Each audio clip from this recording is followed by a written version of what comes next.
Assalamualaikum warahmatullahi wabarakatuh. Kami dari kelompok 4 yang beranggotakan saya Riza Winingsih, NIM 182121066. Yang kedua ada Apriliani, NIM 182121073. Yang ketiga ada Nur Khofifah, NIM 182121095. Pada kesempatan kali ini kami akan membahas mengenai peradilan agama dan atau mahkamah syariah di masa reformasi.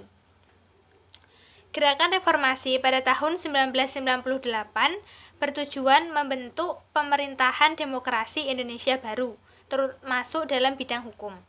Langkah awal dalam perbaikan sistem melalui perubahan dan penyempurnaan peraturan-peraturan yang mendasari penegakan hukum.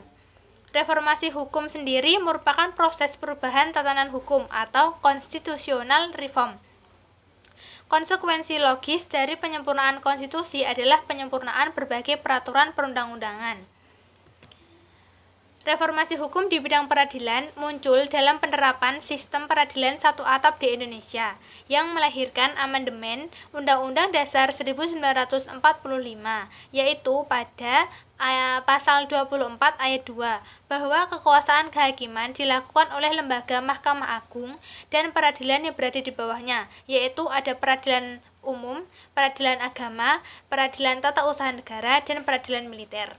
Dari keempat peradilan tersebut itu berpuncak pada Mahkamah Agung, baik dari yuridis maupun dari non-yuridis. Tujuan dilakukannya peraturan perundang-undangan tentang peradilan agama dalam risalah undang-undang adalah yang pertama, menyesuaikan dan menyelaraskan aturan-aturan yang berkaitan dengan Undang-Undang Republik Indonesia Nomor 22 Tahun 2004 tentang Komisi Yudisial dan Undang-Undang Republik Indonesia Nomor 14 Tahun 1985 tentang Mahkamah Agung. Yang kedua, tujuan yang kedua adalah peradilan agama dapat menjadi salah satu badan peradilan yang menegakkan hukum dan keadilan, khususnya bagi masyarakat yang beragama Islam. Yang ketiga, bahwa para hakim di lingkungan peradilan agama dalam menjalankan tugas pokok dan fungsi dapat bekerja dengan baik dan profesional.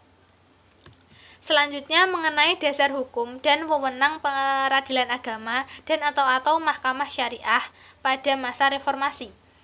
Kedudukan dan wewenang pada masa reformasi lahir Undang-Undang Nomor 3 Tahun 2006 atas perubahan Undang-Undang Nomor 7 Tahun 1989, membawa perubahan yang besar dalam penyelenggaraan peradilan lembaga peradilan agama, baik aspek organisasi, aspek administrasi, finansial, teknis peradilan, dan penambahan kewenangan absolut peradilan agama. Apa saja sih kewenangan absolut peradilan agama? Nah, kewenangan absolut peradilan agama bertugas dan berwenang sebagaimana tertuang dalam pasal 49, yaitu menangani, memeriksa, memutus, dan menyelesaikan perkara di tingkat pertama antara orang-orang yang beragama Islam di bidang perkawinan, di bidang waris, di bidang wasiat, hibah, wakaf, zakat, infak, sedekah, dan ekonomi syariah. Berdasarkan pada pasal 50, kewenangan peradilan agama ditambah dengan menangani ekonomi syariah. Pada semulanya tidak ada. Namun, karena pada masa reformasi ini kemudian diadakan itu sehingga menangani masalah yang berkaitan dengan ekonomi syariah. Untuk selanjutnya akan dijelaskan oleh Saudari Apriliani. Tetap disimak ya teman-teman. Menjelaskan sedikit mengenai kondisi peradilan agama dan atau mahkamah syariah pada masa reformasi.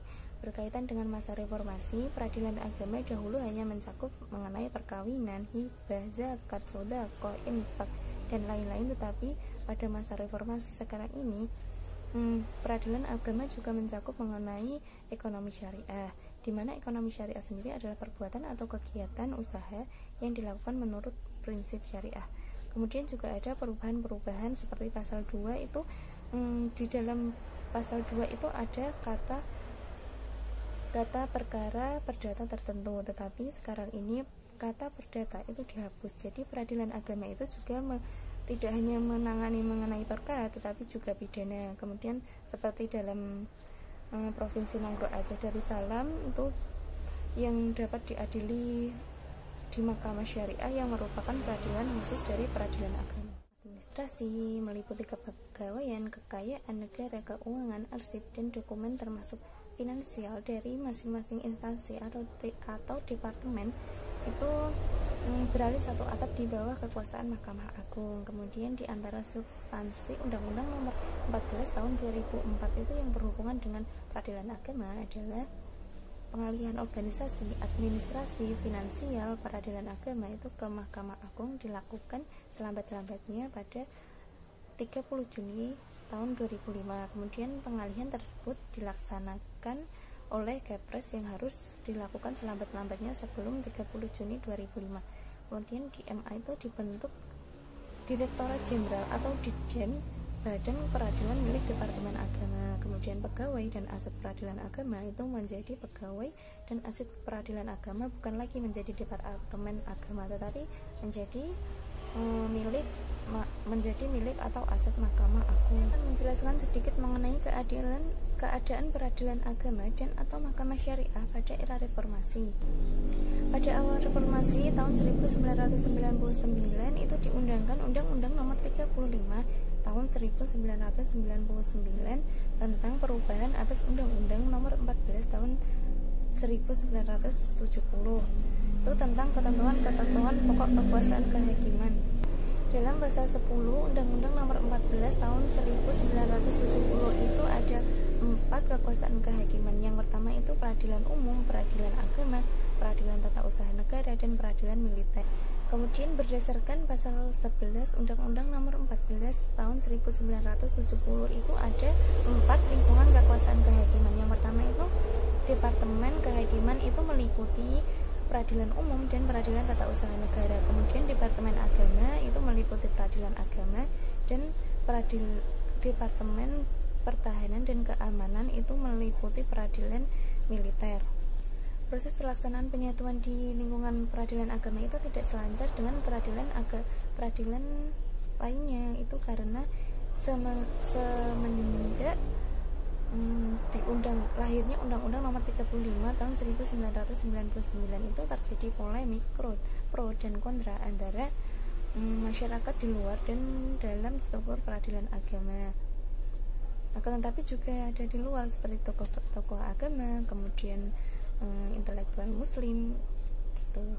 Kemudian tujuan dari penerapan satu atap ini karena dimaksudkan untuk menjadikan sistem hukum peradilan di Indonesia itu sebagai subjek reformasi. Yang selanjutnya mengenai perbandingan pengadilan agama pada masa Orde Baru dan juga Orde Reformasi. Nah, yang pertama, ketika masa Orde Baru bahwa PA memiliki kedudukan penyelenggaraan negara di bidang yudikatif di bawah Menteri Agama sebagai administrasi negara. Sedangkan pada masa Orde Reformasi, PA berkedudukan sebagai salah satu unsur penyelenggara negara berdasarkan Undang-Undang Dasar 1945 sebagai dasar konstitusional. Kemudian yang kedua, pada masa Orde Baru, PA itu berfungsi sebagai salah satu unsur pelaksanaan kekuasaan kehakiman menurut Undang-Undang Nomor 14 Tahun 1970.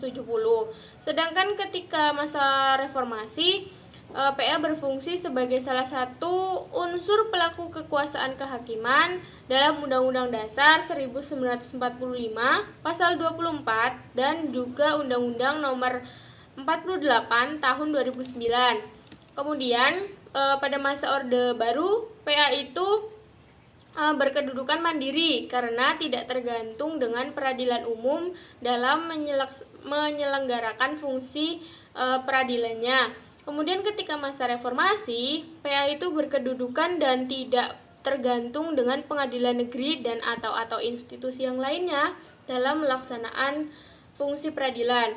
Kemudian ketika Orde Baru, dalam Undang-Undang Nomor 7 Tahun 1989,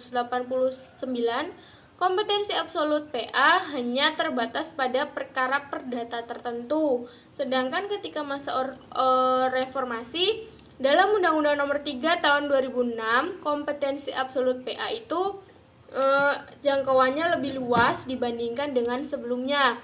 Nah, kemudian pada Orde Baru itu masih banyak hak opsi, terutamanya itu pada pembagian waris.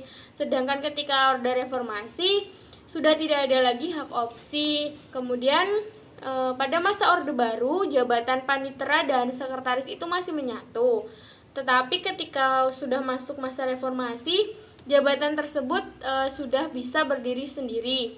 Kemudian pada masa Orde Baru, PA itu berada di eselon 2, yaitu Direktorat Pembinaan Badan Peradilan Agama, Departemen Agama. Sedangkan ketika masuk ke reformasi, PA itu berada di eselon 1, yaitu Direktorat Jenderal Peradilan Agama, Mahkamah Agung Republik Indonesia. Kemudian khusus untuk wilayah Nangro Aceh Darussalam, ketika pada masa Orde Baru itu masih sama regulasinya dengan PA di wilayah lainnya di seluruh Indonesia. Sedangkan ketika masuk Orde Reformasi, untuk wilayah Nangro Aceh Darussalam itu memiliki regulasi tersendiri dan cakupannya itu jauh lebih luas dibandingkan dengan PA wilayah lainnya. Nah, kemudian mengenai persamaan dari PA pada masa Orde Baru dan juga Orde Reformasi. Sebenarnya antara Orde Baru dan Orde Reformasi tidak banyak yang berubah, tetapi tetap ada yang dibenahi. Nah, yang pertama, yang tidak mengalami perubahan itu baik pada masa Orde Baru maupun masa Reformasi adalah pada masalah lingkup permasalahan yang ditangani, yaitu masih seputar perkawinan, waris, wasiat, hibah, wakaf, zakat, infak, sodako, dan juga ditambah dengan masalah ekonomi syariah. Kemudian menurut pandangan Mahfud MD, dengan adanya kondisi perpolitikan yang demokratis, itu akan dapat mewujudkan peradilan atau hukum yang independen dan otonom serta berkembang ke arah kemajuan. Mungkin cukup itu yang dapat kelompok kami sampaikan. Terima kasih, dan juga kami mau ngingetin buat teman-teman jangan lupa di like, di komen di kolom komentar jika ada, dan juga jangan lupa untuk di subscribe channelnya Pak Dosen. Jangan lupa juga diaktifin loncengnya supaya kalau ada unggahan dari Pak Dosen, teman-teman bisa menjadi orang pertama yang melihat unggahan tersebut. Dari kami cukup sekian. Wassalamualaikum warahmatullahi wabarakatuh. Terima kasih.